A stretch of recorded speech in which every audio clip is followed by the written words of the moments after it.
Bang, bang. What's up, guys? Lunch money time. While Wall Street's trying to get rich, the rest of us just trying to get our lunch money right. We don't have no lunch money today because we ain't got no Wi-Fi. We ain't got no Wi-Fi, but we still figured out how to do this. That's fine. They want to knock out the Wi-Fi with the storm. We're still coming to you hot. I know you thought that we forgot that Polina was sleeping in, or maybe I was taking a vacation. That's not how this works. But I'm here. The devil don't rest. She's got on her Patagonia. She's ready to go to the wilderness if it takes It's that cold. to get this to you guys. But here we are on Friday, lunch money time. Don't forget, lunch money is now sponsored by BlockFi. They've got 3 products. You can buy and sell crypto. You can deposit crypto and take out a US dollar loan against it as collateral. Or you can use my favorite product as an investor and a user, which is that you can deposit crypto and a stable coin, and you can receive up to 8.6% APY in an interest-bearing account. Awesome product. Go check it out. BlockFi.com/lunchmoney. All right, what do we got? All right.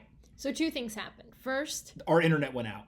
our internet went out. Second, President Trump issued an executive order that would ban TikTok from doing business with U.S. firms in 45 days. Since then, TikTok has threatened legal action against the executive order, saying that basically they're shocked by the order, claiming there has been no due process or adherence to the law. What do you mean you're shocked? It's been all over the national headlines for weeks. You're literally banned in India. What do you mean you're shocked? Well, you guys been under a rock? You been sleeping? Is it that there's no communication lines to China? You guys Maybe can't their pay Wi-Fi attention? went out. Yeah, did your Wi-Fi go out? Come on, you're shocked. You're not shocked. You've been preparing for this. Also- You've literally been running ads. You went and hired a U.S. citizen as a CEO to try to prevent this from happening. You're not shocked. You were expecting Okay, this. but there was no due process. How would you Well, it's an executive order. There is no due process. That's the beauty of an executive order. stop yelling? Oh, I'll just talk. Thanks. I'll talk lower. But that's the beauty of an executive order. Is It's you not don't, beautiful You don't need. Yeah, no, it is beautiful. Literally, you for don't the president, need. not for Here's the deal. whoever is on the other side of the executive order. Well, stop stealing user data and potentially sharing it with the Chinese government. Potentially sharing it. Okay. Okay, guess Just what? The saying. U.S. In case everyone is confused, the U.S. and China are at war. We're in an economic war. We literally just had a free speech and democracy battle using Hong Kong as the battlefield, right? Now we're having it play out in the tech space. China has been at war with the United States for decades, and America is just waking up to this now. And not only did we go after TikTok, right? And the way they did it is prevent transactions. So that means 3 things. 1, if you are an advertiser, you cannot advertise on TikTok after this 45-day period. What if you're Apple? 2, if you have them in your app store, you cannot do that. So Apple and Google will have to remove them from the app store. Wild. 3 is if all of a sudden there's no app store access, even if somebody's already downloaded TikTok to their phone, they can't get the software updates. And so eventually the experience will get so bad that they'll just stop using the product. So this is an outright ban, however you look at it. But they didn't just do it for TikTok. They also had a second executive order that went out, and they went after Tencent Holdings, which is the owner of WeChat, not WhatsApp. Facebook owns WhatsApp. Sorry, WeChat. WeChat. Now, here's what's really interesting. WeChat, there's people all over the internet being like, that's the only way I communicate with my family in Asia, blah, blah, blah, whatever. And then they usually followed up with, well, we just assume that the CCP is listening. That's the whole point. That's why they don't want people to be able to spy on American citizens. Right. And so people historically have chosen convenience over security, but the government's not comfortable with that. And so where we end up is we are going to continue to see this ratchet up, both on the American side and on the Chinese side. And as they ratchet up more and more and more and more, I saw something as crazy as, what if China in retaliation comes out and says, we're no longer going to allow the distribution of American music or movies on our in China? Who's going to stop them? They can do that. It's just like they stopped Facebook and Twitter and Google and all these other people from coming to their country. The firewall. Hey. Should we have a great Guys. American firewall? No. Guys, look. The only things we have there are the vitamin C and the wine. That's all you need in life. All right, what's next? All right, so this is also interesting. Twitter is going to begin labeling the accounts of media outlets affiliated with the governments of countries on the UN National Security Council. So the new labels won't apply to all media outlets, only outlets where the state exercises control over editorial content through financial resources, direct or indirect political pressures, and or control over production and distribution. So the labels will go on the accounts of China Daily, Russia Today, Sputnik, and other media outlets, but not Voice of America and Radio Free Europe, Radio Liberty, which are funded by the US government, or NPR and the BBC. And the Post described NPR and the BBC as state-financed media organizations with editorial independence. I thought that was really interesting. Everybody's got an angle. They're trying to figure out how to let people know. No, nobody's going to care. It is what it is. It's all propaganda. There's no truth. It's all propaganda. Well, maybe now people are going to be like, oh, I'm getting my news from Russia Today. Like, maybe I should diversify my news intake. But would they do that because of a label? Maybe? Is that your argument? Yeah, like, because it's really hard to see on Facebook, and then you end up sharing fake news. But anyway, fun fact, Voice of America, that's what during communist Bulgaria, that's what my dad would try and hide and try to listen to Voice of America. Evo, if you're watching, shout out. You a beast. Right. I mean, look, yes, they should absolutely go ahead and label stuff, but it's always going to be a cat and mouse game. There's going to be a new one that pops up that they don't know about, whatever. All right, what's up? All right. So Uber just reported second quarter results, including revenue that beat analysts' expectations, but declined by about 29% from $3.17 billion during the same period last year. Its food delivery is doing well, ride hailing not so much. Well, total business revenue is down 30%, 29% year over year, which is not good, obviously. People thought it would be worse, which is what Polina just said right there. But the key piece of this is the food delivery business is now bigger than the ride sharing doubled business. Itself, yeah. Now, 2x on the food delivery business, the rider business fell off. But the question is, how quickly will the ride sharing part of the business come back? And can the food delivery side stay as the leader in the business? We don't know yet. That's what it's going to take some time to figure out. But I do think that it's very interesting. All of a sudden, you can't say that Uber's a ride sharing company. You'd have to say that they're a food delivery company. It's a bigger business. So we'll see what happens. Well, it's kind of like how Facebook was a, find my friend type thing. And now it's... Well, and then flip side of the argument, Lyft doesn't do food delivery. So they're just getting smacked right in the chin with the ridership down. Lyft is doing car rentals instead. Of course, but they're all, remember what we talked about. They're going to have to do geographic expansion to continue to seek growth. They're already doing that. Now they're having to also create more product lines or revenue lines, and that's what we're watching both of them do right here. All right, are you ready for this? Let's see. Am I going to be upset? A little bit. Okay. So there's the Aspen Institute published a report that warns that the United States may be facing the most severe housing crisis in history if conditions do not change, with up to 43% of renter households facing eviction this year. That's up to 40 million Americans could be evicted by the end of this year. Well, they're definitely not going to get evicted. So this is dumb. Because No, because the laws are preventing anyone from being evicted. So there's specific things around rent freezes, eviction protection, like all that kind of stuff. Now, when those end, yes, there could be a lot of people evicted, and likely there will be, unfortunately. But the other piece of this... The federal protections on evictions expired on July 24th. Ooh, so, I learned something today. Exactly. Look at that. So those eviction protections are over now? Yes.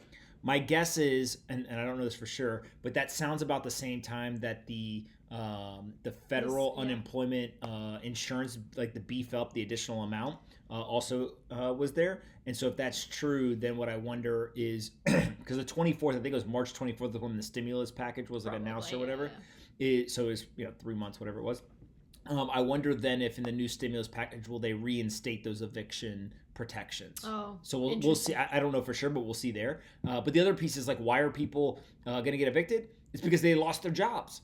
So I saw a crazy stat, and I apologize. I wish I remembered. It was either Maine, New Hampshire, or Vermont. It was one of those, one of those states up there. 41% of private businesses have gone out of business this year. Wow. 41% of private businesses. That's pretty crazy. Done. But private businesses meaning like any private business or like restaurants and cafes? And... Those are all private businesses. I know, but like, does it include my private business? Yeah. Oh. Wow. It's a private business in the state. Right, so you get registered in the state. And so when you think about that, you're just like, wow, that's really bad. And so if you have a bunch of people that are losing their businesses, that means you got a bunch of people who are unemployed. And then if you don't have the beefed up unemployment insurance, then that means that people literally don't have the money to pay rent. Right? They're choosing between, should I get food or should I buy rent or should I pay rent? What are they going to do? Of course they're going to buy food. So it's just a really bad situation. And the crazy part is that we absolutely need people to come together in Congress and the Senate and pass a stimulus package. We got a bunch of people running around, a bunch of like 70-plus-year-olds running around arguing with each other over how many trillions of dollars they're going to give to folks. Who cares? Get it done. Let's go. That's all I got to say. I like your rants. Listen, I just spit the facts. You spit them?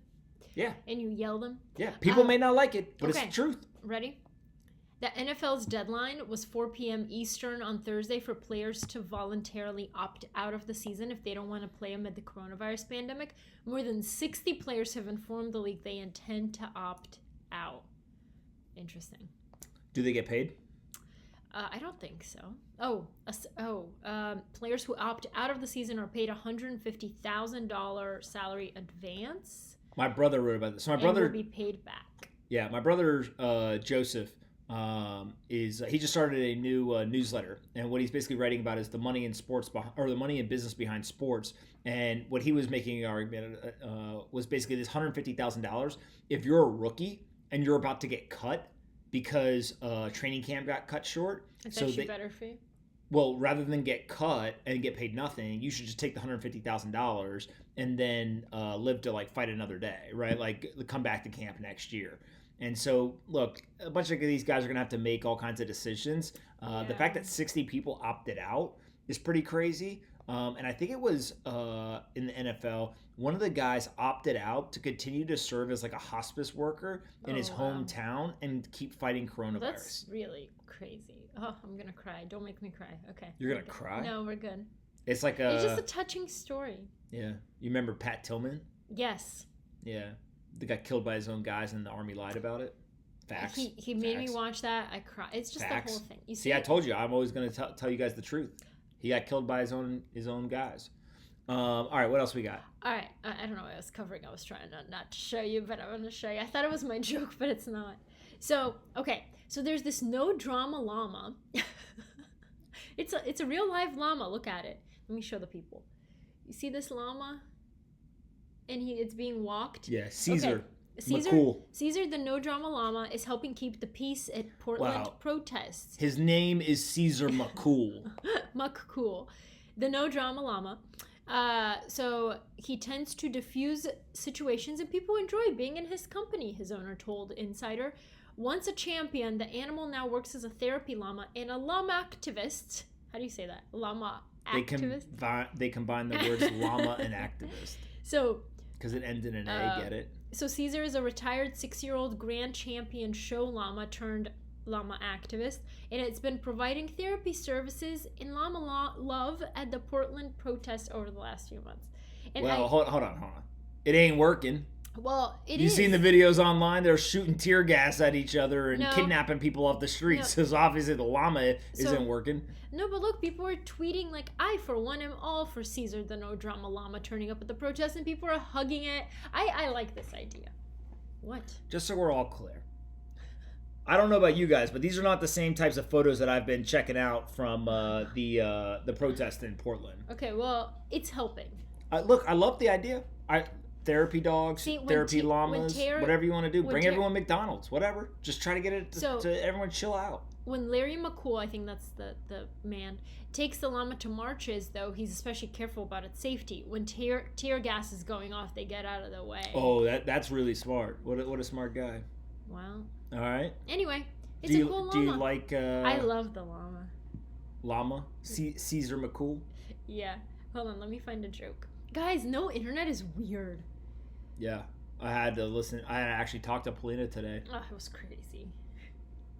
I just took a nap. No, I wish. You didn't. No, you didn't. No, I've been dealing with all the Wi-Fi people. Okay. What do you call a bear with no teeth? A bear with no teeth?